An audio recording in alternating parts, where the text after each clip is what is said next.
తెలుగు పదానికి జన్మదినం, ఇది జానపదానికి జానపదం.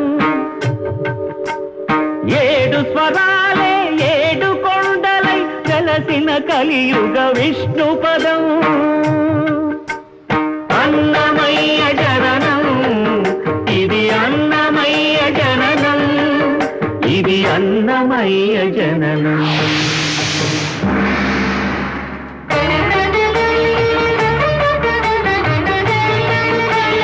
హరిషడ్వర్గము తెగనరికే హరిఖడ్గం ఇది నందకము. బ్రహ్మలోకమున బ్రహ్మా భారతి నాదాశీసులు పొందినదై. శివలోకమున చిద్విలాసమున ఘమరుధ్వనిలో గమకితమై.